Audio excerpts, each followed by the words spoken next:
Hello tout le monde, j'espère que vous allez bien. Alors aujourd'hui, je suis vraiment très contente de vous retrouver dans une nouvelle vidéo dans laquelle je vais faire un petit peu le bilan de notre voyage en Laponie. Alors je suis désolée, les vlogs, voyages en Laponie, etc. ont été publiés sur ma chaîne de façon très espacée, je ne dirai pas la faute à qui. Voilà, et donc du coup, on a eu pas mal de questions. Par quelle agence nous sommes passés, pourquoi cette agence, est-ce que nous avons été contents, des choses à Alors, pour ce redire, voyage en etc. Laponie, donc je rappelle que nous sommes partis du 30 décembre au 3 janvier 2019. Voilà, donc nous y avons été pour le jour de l'an. Nous sommes passés par l'agence Scandinavia. Donc en fait, j'avais déjà eu l'idée de faire ce voyage à peu près aux fêtes de l'année d'avant, donc 2017. J'avais contacté des agences déjà tout début de l'année 2018, en janvier. Ils m'avaient tous dit qu'il fallait réserver tout de suite parce que sinon il n'y aurait plus de place, etc. Que c'était très prisé, etc. Ça, c'est toutes les agences pareilles, toutes les agences voulaient que l'on réserve maintenant tout de suite.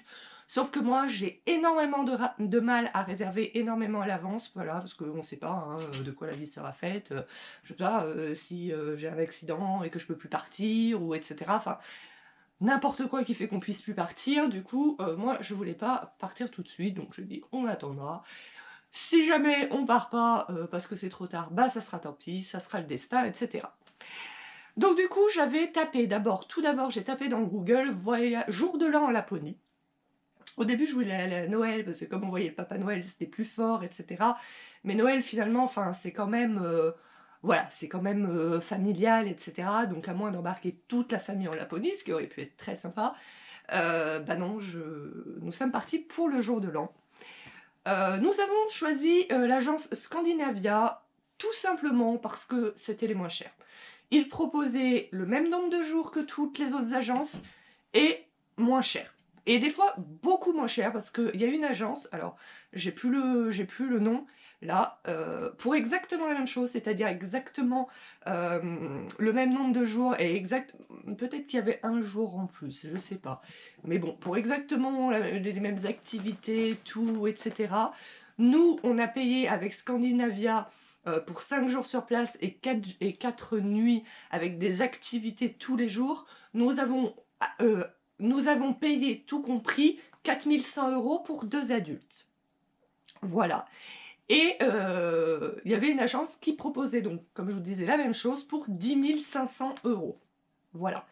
Alors, je ne suis pas rentrée dans les détails, peut-être que le logement était mieux, peut-être parce que voilà, vous avez vraiment, en Laponie, vous pouvez dormir dans des hôtels, dits insolites, voilà, ce qui aurait pu être sympa, mais malheureusement pas dans nos moyens, comme par exemple des hôtels de glace, donc le lit est fait en glace, etc. Bah, il faut bien vous couvrir, hein. Vous avez quand même un matelas, hein, vous dormez pas à même la glace, mais voilà, vous avez des choses comme ça.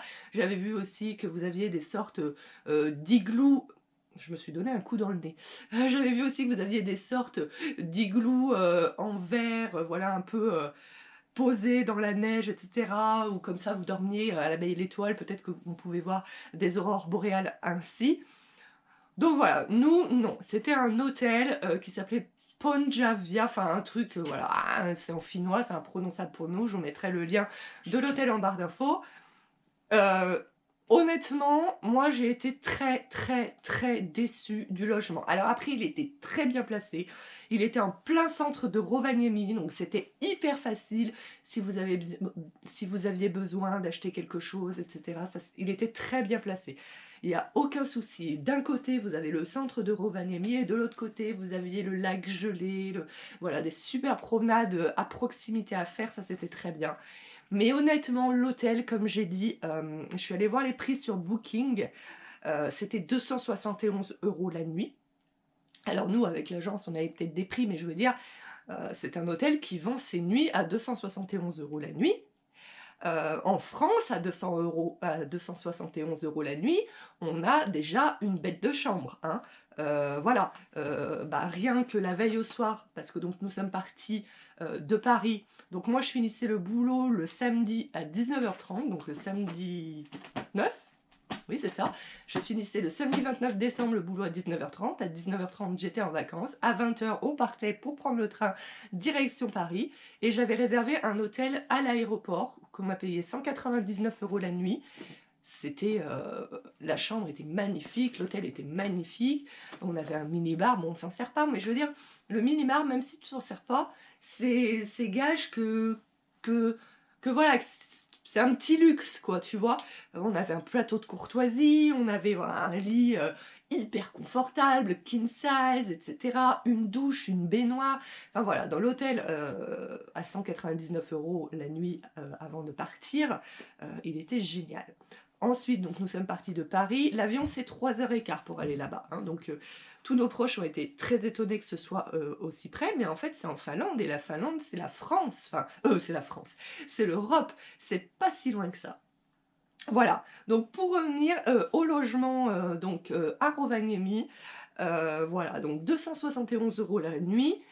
Et je ne vous mens pas, donc on avait des sommiers et des matelas en mousse épais comme ça. Et je n'exagère pas quand je dis que les matelas en mousse étaient épais comme ça, très mous. Moi, j'avais hyper mal au dos. La première nuit, ça a été, mais les autres nuits, c'était horrible. Un seul oreiller par personne, hyper plat, une couette hyper fine. Alors, on n'a pas eu froid parce que c'est chauffé, etc. Mais je veux dire, moi, j'adore m'emmitoufler dans une couette bien épaisse, etc. En général, dans des hôtels de ce prix-là, encore une fois en France, euh, ouais, vous avez des couettes hyper douillettes, hyper... Là, j'ai vraiment été déçue. La salle de bain était moyennement propre. Il n'y avait qu'une douche, et la douche, tu rentrais une demi-fesse, quoi. Moi, j'ai dit, voilà, quand je suis rentrée, j'ai dit, franchement, c'est à peine mieux qu'un Formule 1. Le Formule 1, t'as la douche sur le palier, là, t'avais quand même la douche sur la chambre. Mais c'est à peine mieux qu'un Formule 1. Non, vraiment, j'ai été très déçue de l'hôtel. Après, on nous avait donné le programme, on nous avait dit ça, ça, ça comme activité. Et on nous avait dit, dans l'hôtel, il y a un sauna et une piscine, voilà. Puis, la façon dont c'était formulé, et on en a parlé avec plusieurs personnes du groupe, donc c'est pas que nous. La façon dont c'était formulé, t'avais l'impression que ça allait être l'activité du soir. Vous savez, vous allez au sauna après avoir fait les activités au froid, parce qu'on était au froid toute la journée, et que voilà, c'était une activité un peu comprise dans notre séjour, etc.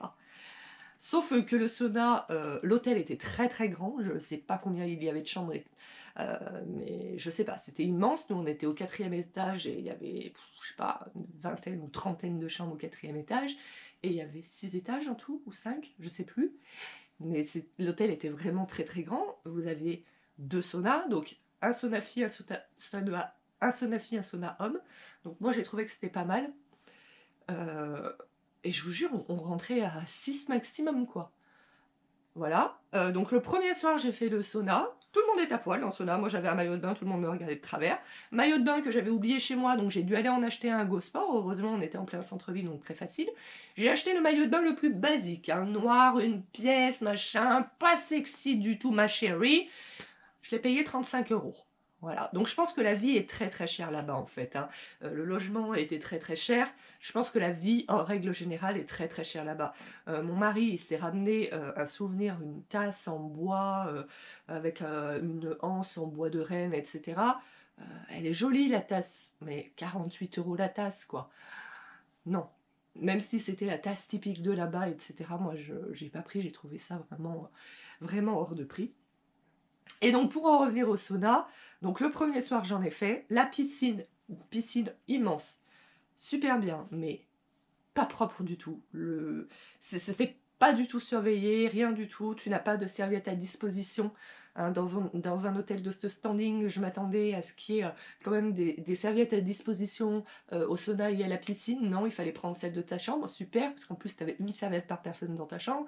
C'est-à-dire que si tu allais à la piscine et au sauna, après pour prendre ta douche, ta serviette était trempée. Voilà, et comme tu n'avais personne pour changer ta serviette, etc., voilà, par exemple, quand on a fait nos 5 ans de mariage à Vichy, je crois que c'était 222, 225 € la nuit, t'avais des serviettes de partout, etc. pour échanger tes serviettes. La piscine, donc très sale parce que pas surveillée, donc les gens rentrent avec leurs chaussures de ski et tout au bord de la piscine. C'est dégoûtant. Au bord de la piscine, vous aviez un truc assez joli pour faire un feu ou je sais pas quoi, mais le truc il tombait en ruine. Vous aviez un espèce de bar qui peut-être avant, il y avait quelqu'un qui servait des boissons parce que vous aviez un espèce de reste de frigo de bar, etc. Mais c'était tout rouillé, c'était crade, c'était voilà. Et la piscine à Rovaniemi, où il peut faire jusqu'à -40 l'été, n'était pas chauffée. C'est-à-dire qu'elle était à 17 degrés l'eau. Voilà, 17 degrés. Alors, c'est sûr que quand tu rentres du dehors où il fait -20, où tu as les pieds et les mains congelés, 17 degrés, tu as l'impression que c'est chaud au début. Moi, je me suis baignée 2 fois personnellement, mais c'est vrai que tu as envie, sans parler d'avoir une eau à 35 degrés, tu avais envie d'un peu de chaleur, quoi. Voilà, une eau à 25 degrés, ça aurait été appréciable. Donc voilà, moi ce que j'ai vraiment été déçue, c'était le logement, quoi. C'était vraiment le logement, voilà. Voilà. Donc le logement, gros point négatif. Après, donc il y avait un restaurant dans l'hôtel, buffet à volonté. C'était pas de la grande gastronomie, mais c'était pas mauvais. Le seul truc que je pourrais dire, c'est que c'était pas du tout varié. Vous aviez pratiquement tous les soirs, la même chose. D'ailleurs, j'avais demandé à la guide le premier jour, mais ils changent le buffet tous les jours? Oui, oui, oui, bah non, pas du tout. De temps en temps, il y avait un truc en plus, voilà. Mais sinon, c'était tous les jours la même chose. Donc, voilà pour l'hébergement, etc. Après, en ce qui concerne les activités, moi j'ai trouvé ça super bien Voilà, à organisé. chaque fois, notre car, ils étaient à l'heure, voilà, on rentrait à l'heure, on partait à l'heure, c'était super. Nous, en ce qui concerne les activités avec mon mari, franchement, on a trouvé ça donc très bien organisé, on a adoré les activités, etc. Mais bon, nous, c'était notre premier vrai voyage, parce que je veux dire, on est déjà parti dans le sud de la France, à la mer l'été. Mais voilà, pour mon mari, c'était la première fois qu'il prenait l'avion. C'était notre premier vrai grand voyage, entre guillemets. Donc nous, on a été, à part le logement, je vous dis, assez satisfaits de l'organisation, etc. Et il y avait des personnes avec nous qui visiblement, déjà étaient d'un âge plus avancé que nous, et qui visiblement avaient l'habitude de voyager en voyage organisé, et qui disaient que non, là, on n'avait pas assez d'infos, que c'était pas assez bien expliqué, voilà. Nous, ça nous a pas choqué, mais peut-être parce que voilà, c'est notre premier voyage et que on n'a pas vraiment de point de comparaison en fait. Et voilà quoi, ils nous ont promis des activités et on a fait toutes les activités promises. Voilà. Après, vous pouviez prendre des options, par exemple, pour le jour de l'an, là où j'étais un petit peu déçue, parce que pareil, quand on lisait le programme sur le fascicule que l'agence nous avait donné, pour le jour de l'an, ils nous promettaient repas et soirée du jour de l'an. C'est écrit repas et soirée du jour de l'an à l'hôtel. Donc effectivement, le repas était prévu à l'hôtel. Donc là, ils avaient mis des nappes, ils avaient changé des nappes de d'habitude, ils avaient mis des nappes un petit peu plus classe, etc. Il y avait une coupe de champagne offerte. Euh, mais le repas en soi n'était pas, j'ai trouvé, ni moins bien ni mieux que d'habitude. Et en fait, voilà, nous on est allé manger à 19h30. À 21h, je crois, un truc comme ça, on était dans notre chambre, il n'y avait rien de prévu en fait. Donc après, vous aviez une option, comme vous l'avez peut-être vu si vous avez regardé l'intégralité de mon premier vlog où elle l'explique, notre guide, vous aviez une option dont nous n'étions pas au courant. Normalement, l'agence aurait dû nous dire, vous avez cette option-là, d'aller boire une coupe de champagne et danser dans un hôtel de glace. Et honnêtement, ça aurait pu être très sympa, très joli, mais c'était 96 € par adulte. Donc à deux, ça fait presque 200 €, hein, ça fait 196, 18. Bon, bref. Euh, non, non, non, non, non. Pour boire une coupe de champagne, ils sont restés 1h30 sur place, danser pendant 1h30, boire une coupe de champagne. Il y aurait eu le repas, oui, mais là non. Après, c'était certainement très joli, hein, il n'y a aucun souci avec ça. Mais voilà quoi. Non, c'était c'était juste pas possible ce prix-là, voilà. Donc du coup, voilà. Après, il y avait un petit feu d'artifice qui avait été donné par par la ville. Mon mari y a été, moi j'y ai pas été. Et en fait, moi j'ai été j'ai été hyper fatiguée pendant le voyage. Alors fatiguée pas dans le sens essoufflée, machin. J'avais tout le temps envie de dormir. Et je pense qu'en vacances, déjà, je relâche. Je relâche et du coup, je pourrais dormir les 2-3 premiers jours de vacances. J'ai un cheveu qui est dans mon œil qui me gêne. Je pense que je pourrais dormir 2-3 jours d'affilée pendant mes vacances sans souci. Voilà. Donc, je pense que c'est pour ça que j'avais tout le temps sommeil. Et en plus, là-bas, il faisait grand jour, je parle grand jour comme il fait là actuellement quand je filme, que 4 heures par jour. C'est-à-dire que le soleil commençait à se lever vers 9h, 9h30 du matin. Et il faisait vraiment grand jour vers 10h30, 11h. Et à partir de 14h, 14h30, ça commençait à s'assombrir et à 15h, il faisait nuit noire. Du coup, c'est hyper perturbant. Parce que du coup, à 15h, bah, t'avais l'impression qu'il était 19h. À 16h, t'avais envie de manger. Et à 18h, t'avais l'impression que c'était 22h et que t'allais te coucher. Et du coup, je pense que ça a vachement joué. Mais par contre, l'été, c'est l'inverse. L'été, il fait très peu nuit. Et ça doit être très sympa à voir. Ah mais là, l'été, si j'y vais, je pense que je dors pas. Je dors pas. Hein, parce que moi, me coucher quand il fait jour, c'est un truc qui me déprime. Mais voilà, l'été, apparemment, il n'y a pas grand-chose à faire là-bas. Mais c'est ce que je disais à mon mari. Je disais, ah mais j'aimerais bien y retourner l'été, rien que pour voir, voilà, ils appellent ça le soleil de minuit. De minuit, c'est qu'à minuit, il fait encore grand jour. Et j'adorerais voir ça, quoi. Voilà. Qu'est-ce que je peux vous dire d'autre? Bah, je vous ai dit, de toute façon, les activités qu'on a faites, vous les avez vues. Ah oui, donc après, vous aviez des options que vous pouviez prendre, voilà. Mon mari, il a pris une option pour aller voir une aurore boréale, je crois qu'il a payé 56 €. Moi, je l'ai pas fait, parce qu'encore une fois, j'avais sommeil, etc. Donc, ils ont pris le car, ils sont partis, ils ont fait une demi-heure de route, voilà, et ils ont attendu pour voir s'ils voyaient une aurore boréale, en mangeant des saucisses et en buvant du jus de cranberries chaud, parce que là-bas, ils boivent du jus de cranberries tout le temps, tout le temps, tout le temps. Voilà. Et, euh, et voilà, bon, il n'a pas vu d'aurore boréale, mais voilà, il s'est promené la nuit, en plein milieu de la nuit, dans la forêt, etc. Ça devait être vraiment magnifique. Mais voilà, vous avez des options, mais par contre, ce que j'ai apprécié, et ça, les gens aussi qui ont l'habitude de voyager l'ont dit, ils ont dit, ce qui est bien, c'est que notre guide nous informe, mais elle nous poussait pas en disant, faut absolument faire ça, si, ça c'est un truc à pas rater. Vous voyez, le genre de guide qui pousse à la consommation, ça c'est un truc dont j'ai horreur, et elle pas du tout. Elle nous disait, ah, vous pouvez faire ça, et encore que j'ai trouvé que si on posait pas des questions, on n'aurait même pas su. Voilà. Donc ça c'était vraiment, moi j'ai trouvé ça vraiment très appréciable. Honnêtement, même si le séjour a duré que 5 jours, ça m'aurait vraiment saoulé d'avoir un guide qui tous les jours m'aurait dit ah mais c'est si, il faut absolument venir ici, il faut absolument faire ça, il faut absolument ci, il faut absolument ça. Voilà, non, non. Et j'aurais pas apprécié, je le sais. Voilà. Qu'est-ce que je peux vous dire d'autre? Bah voilà, moi je suis ravie, j'ai réalisé un rêve voilà, qui était sur ma bucket list, j'en suis vraiment ravie. Maintenant j'ai plein d'autres rêves à réaliser, qui j'espère se réaliseront très prochainement. Voilà, j'ai perdu un peu le fil, il me semblait que je voulais vous dire autre chose. Oui, alors, donc, comme je vous disais, on a payé 4100 € par personne, pas par personne, en tout, pour les deux. C'était, de tête, c'était 1395 € le séjour, c'est-à-dire le vol plus le logement, plus 395 € par personne pour les activités. Voilà. Et on avait des activités tous les jours, sauf le jour où on est arrivé. Mais sinon, on a eu des activités vraiment tous les jours. Voilà.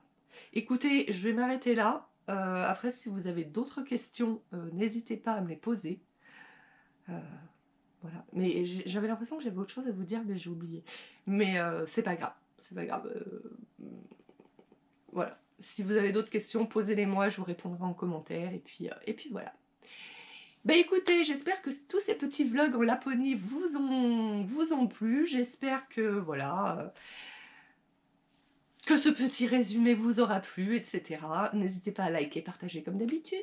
N'hésitez pas à vous abonner à la chaîne si ce n'est pas encore fait. Cliquez sur la petite cloche pour avoir toutes les notifications. Moi, je vous fais d'énormes bisous et on se retrouve très prochainement pour les vidéos vraie vie, hein, parce que non, la Laponie, c'était pas la vraie vie, c'était une parenthèse enchantée. Allez, ciao, ciao!